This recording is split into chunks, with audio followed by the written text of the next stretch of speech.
आज हम बात करेंगे बिंदुसार के बारे में। बिंदुसार ने जो शासन किया था वो किया था 298 BC से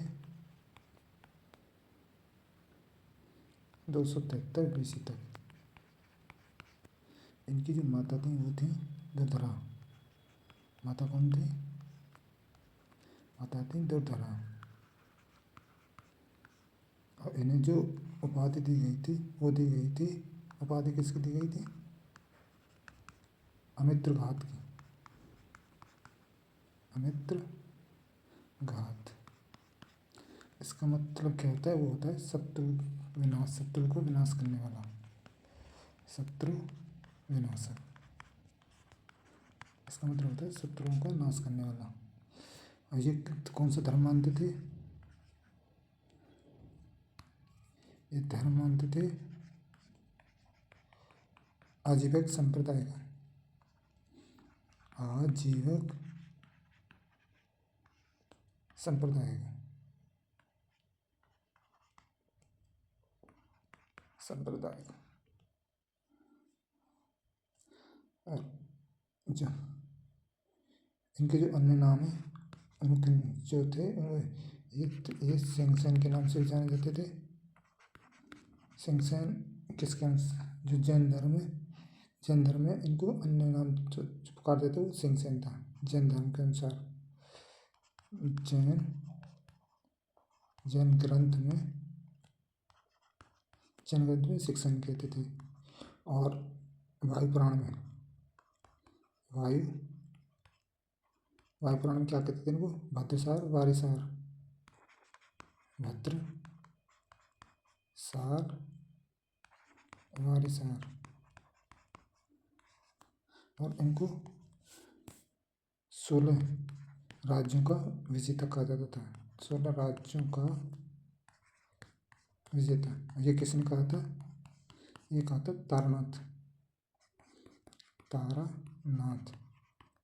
तारानाथ के अनुसार इन्हें 16 राज्यों का विजेता कहा जाता है। इनकी जो मित्रता है वो किससे हुई थी? वो हुई थी, मित्रता हुई थी सीरिया के जो नरेश थे, सीरिया नरेश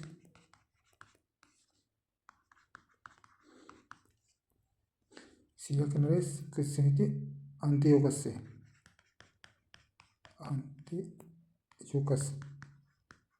प्रथम से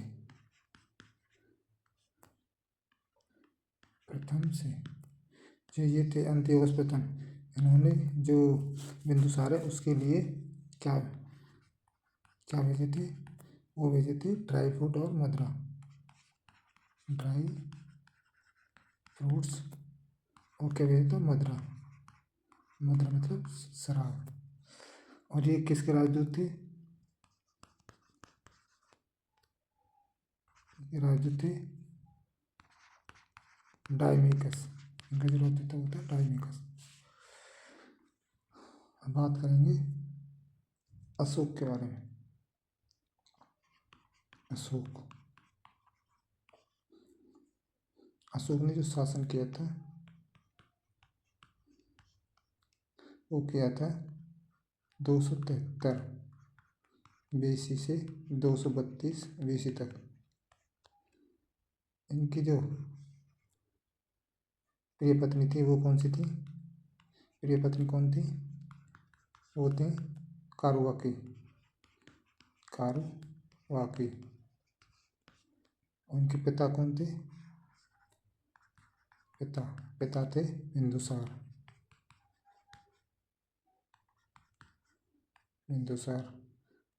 और माता कौन थी?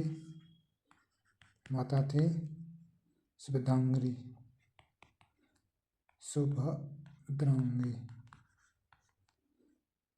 और इनकी पत्नी कौन थी?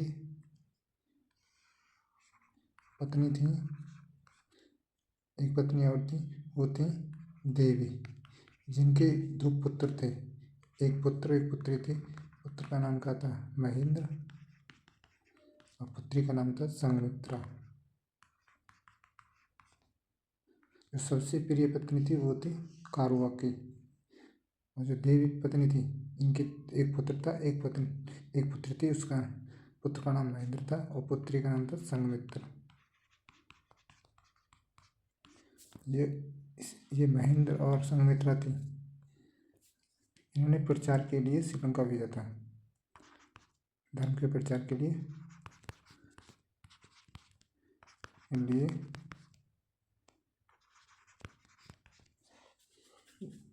कहाँ भेजा था? ये भेजा था श्रीलंका।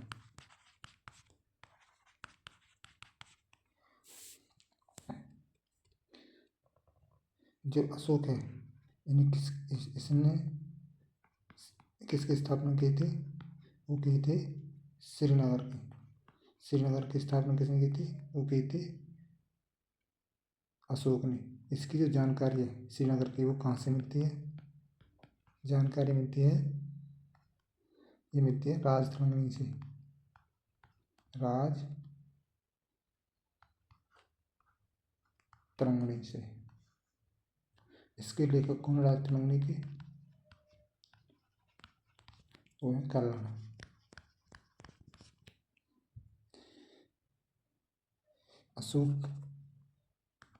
अशोक का जो राज्यारोहण हुआ था, राज्याभिषेक हुआ था, वो कब हुआ था? वो हुआ था 1969 को,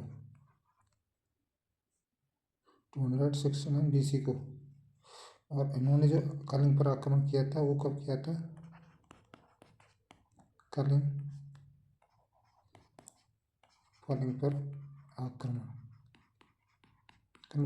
किया था, वो किया था 261 BC में। जो ध्वजारोहण राज्यारोहण हुआ था उसके 8वें वर्ष बाद 8वें वर्ष में उन्होंने कलिंग पर आक्रमण कर दिया था। तो अशोक जो था, जो इससे पहले था राज्य बनने से पहले, ये अवंती के राज्यपाल थे।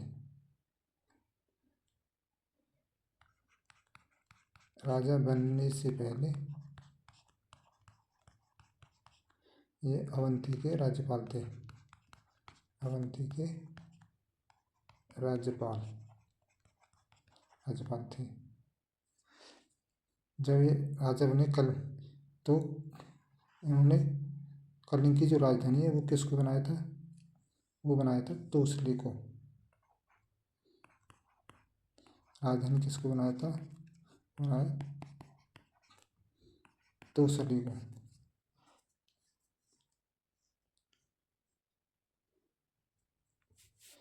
इन्होंने इनका जो युद्ध हुआ था, युद्ध किस किस के बीच हुआ था?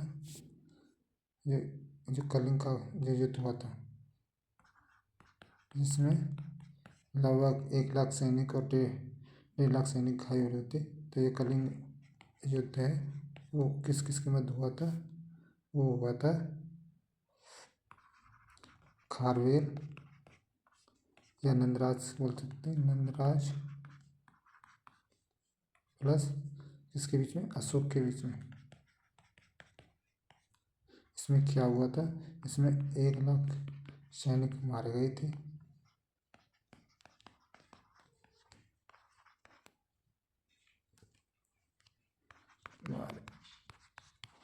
मारे गए थे। लगभग 1.5 लाख सैनिक घायल हुए थे। घायल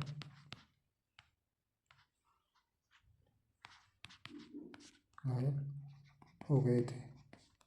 जब इतने लोग मारे और घायल हुए थे, तो इस स्थिति को देखकर तो इन्होंने शस्त्र त्याग दिया और विदेशों में धर्म प्रचार के लिए प्रचार किया। ऐसा देखकर अशोक ने शस्त्र त्याग दिया और धर्म का विदेशों में प्रचार किया।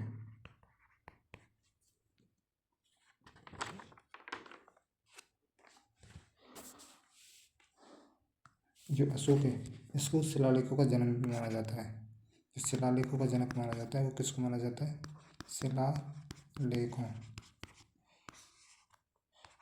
शिलालेखों का जनक किसको माना जाता है? वो माना जाता है अशोक को।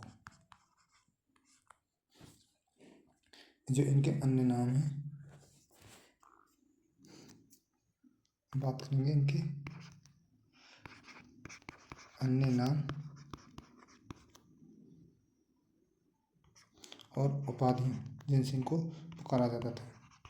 उपाधियाँ से पुकारा गया।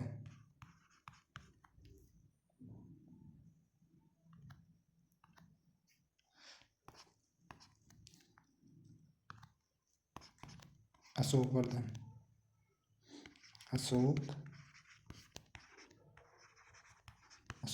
या देवनाम प्रिय ये किसमें कहा गया इनको? अशोक को वो कहा गया था पुराणों में। जो अशोक नाम का उल्लेख है वो कहाँ मिलता है? अशोक नाम का उल्लेख कहाँ मिलता है? वो मिलता है मास्की और गुर्जरा अभिलेख से एवं गुर्जरा अभिलेख से।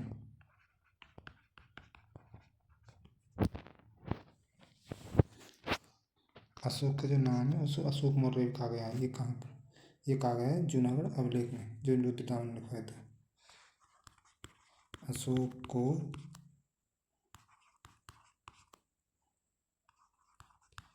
अशोक मौर्य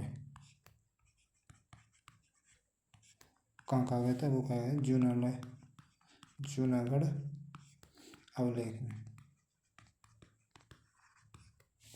किसने लिखवाया? वो लिखवाया रुद्रदाम ने।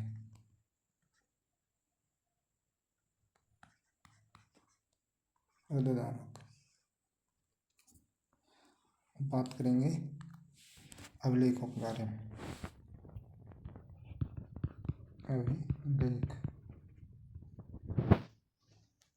अभिलेखों की जो लिपि होती है वो कौन कौन सी थी? ब्राही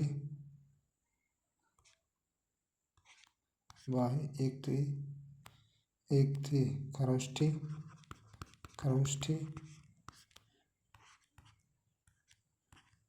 तीसरी थी ग्रीक और अरमाइक।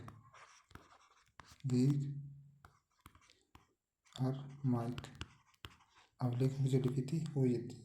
जो बाह्य लिपि थी वो कहाँ? वो थी इंडिया। जो खरोष्ठी लिपि वो इसका जो जन्म हुआ था वो हुआ था पाकिस्तान में। जो ग्रीक और अरमाइक है इसकी जो जन्म माना जाता है वो माना जाता है अफगानिस्तान में। जो लिपि है, लिपि को किसने खोजा था? वो खोजा था पटेद्री पेंथेलर ने। कब खोजा था? 1785 ईस्वी में। जो लिपि को सबसे पहले किसने पढ़ा था? जेम्स प्रिंसेप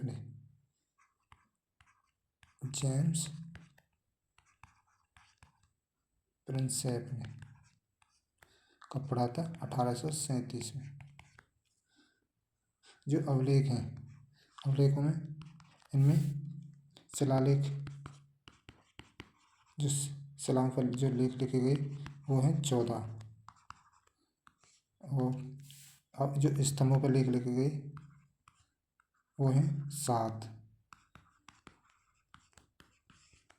और जो गुफा में जो लेख लिखे गए वो हैं 3। अब बात करेंगे शिलालेखों के बारे में। शिलालेखों में जो पहले लेख में जो लिखा है उसमें शिलालेख में जो पहले लिखा है उसमें पशु हत्या पर रोक के ऊपर लिखा गया है। पशु हत्या पर रोक।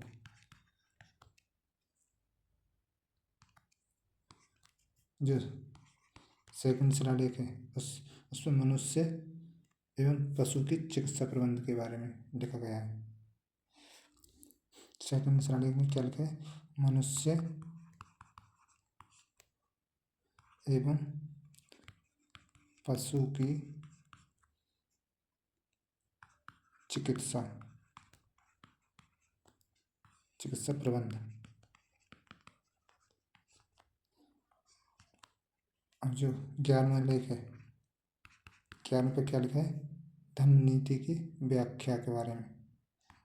धम्म का मतलब धर्म, नीति की व्याख्या। जो 13वां है, जो धम्म जो है इसकी जो भाषा है वो कौन सी है? वो है पाली। 13वां जो शिलालेख है उस पर क्या लिखा है? उस पर कलिंग युद्ध का वर्णन लिखा हुआ है और एवं अशोक का हृदय परिवर्तन। कलिंग युद्ध वर्णन एवं अशोक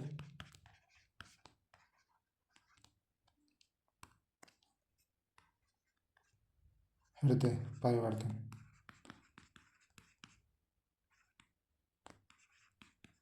के इनका जो 14वां लेख है, 14वें लेख में क्या लिखा है? धार्मिक जीवन के बारे में। धार्मिक जीवन। अब बात करेंगे स्तंभावली के बारे में। स्तंभ लेख। स्तंभ लेख जो पहला स्तंभ लेख है वो है दिल्ली मेरठ।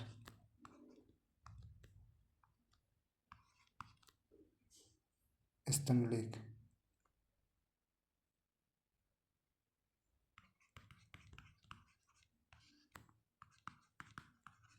ये पहले कहाँ पर था? ये जो स्तंभ था ये पहले मेरठ में था और बाद में ये मेरठ से दिल्ली लाया गया। और लेकर कौन आया इसको, स्तंभ लेख को? वो लेकर आया था फिरोज शाह तुगलक। फिरोज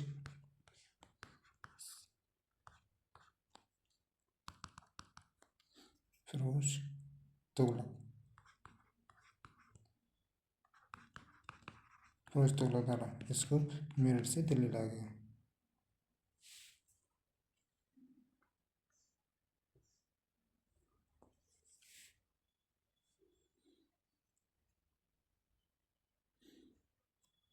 दूसरा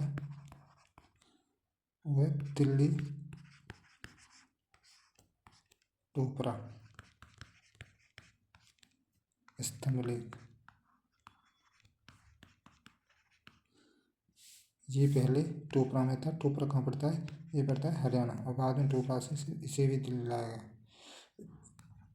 इसको लाने वाला कौन था दिल्ली? वो भी फिरोज शाह तुगलक था। फिरोज तुगलक द्वारा।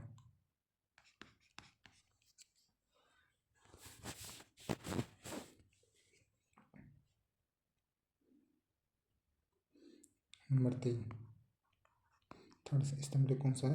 वो है प्रयाग स्तंभ लेख। प्रयाग स्तंभ लेख।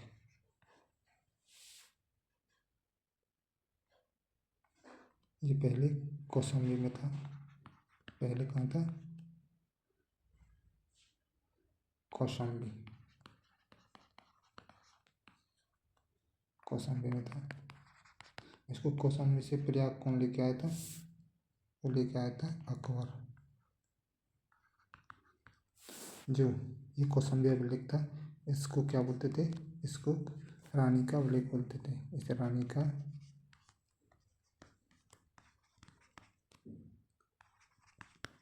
अभिलेख बोलते थे। और सबसे छोटा जो स्तंभ लेख है वो है नंदी। सबसे छोटा स्तंभ लेख कौन सा था? रोमनदेही।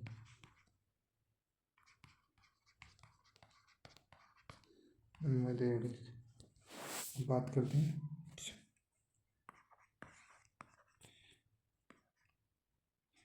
राम पूर्वावलेख, पूर्व स्तंभ लेख। ये कहाँ है? ये है बिहार में। जो 5वां स्तंभ लेख वो है लौरिया अरेराज। अरेराज ये कहाँ पर है? ये भी चंपारण बिहार में है। चंपारण बिहार।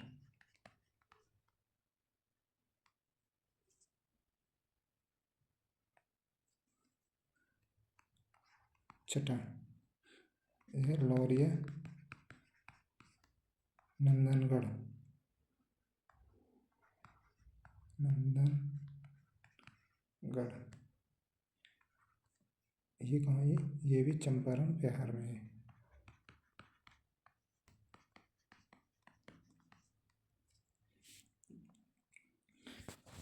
जो सांची का स्तूप है उसका निर्माण किसने करवाया था? जो अशोक है उसने किसका निर्माण करवाया था? निर्माण अशोक द्वारा। जो सांची का स्तूप है, सांची का स्तूप जो एमपी में है, उसका निर्माण करवाया था। सांची इसका जो अन्य नाम है सांची का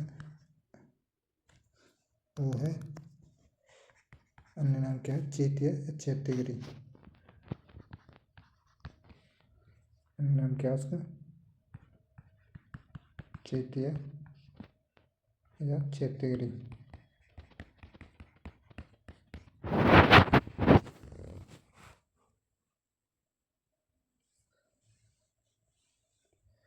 अशोक के कुछ प्रमुख शिलालेख हैं उनके बारे में और लिखते हैं।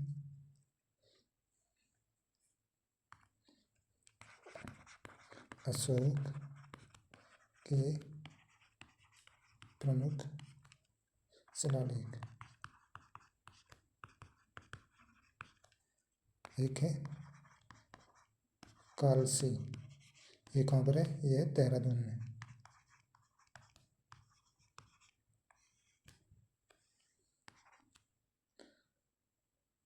एक है जौनगढ़ धौली। जौनगढ़ जौगढ़ जौगढ़ या धौली। ये कहाँ है? उड़ीसा। एक है मानहेरा, मानसहेरा। ये कहाँ है? पाकिस्तान और अफगानिस्तान में। है गुर्जरा। गुर्जरा शिलालेख कहाँ है? दतिया एमपी में, दतिया मध्य प्रदेश में।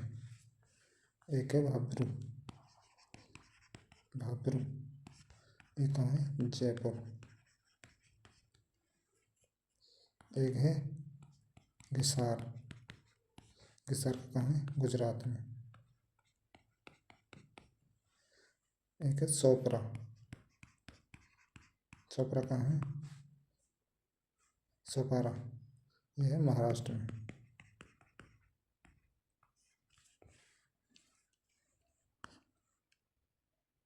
एक है शहबाजगढ़ी। शहबाजगढ़ी ये कहाँ है? अफगानिस्तान में।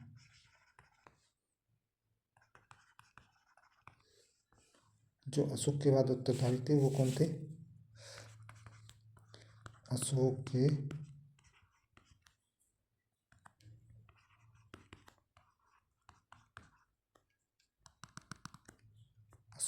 उत्तराधिकारी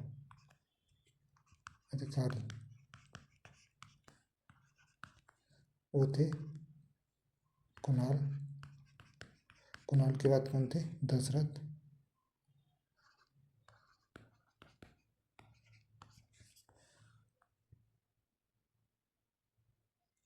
जो दशरथ है इसने क्या किया था? इसने गया बिहार में, यानी बिहार में जो आजीविका संप्रदाय थे उनके लिए बराबर की झोंपड़ी का निर्माण करवाया था। आजीविक संप्रदाय के लोगों के लिए बराबर की झोंपड़ी का निर्माण।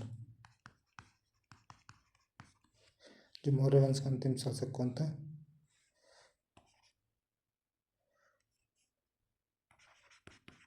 मौर्य वंश का अंतिम शासक कौन था? वो था वेदरथ।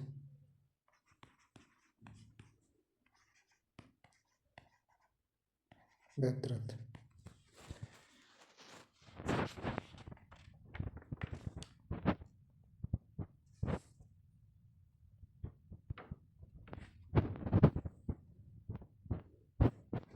नेक्स्ट वीडियो में बात करेंगे मौर्य प्रशासन के बारे में। नेक्स्ट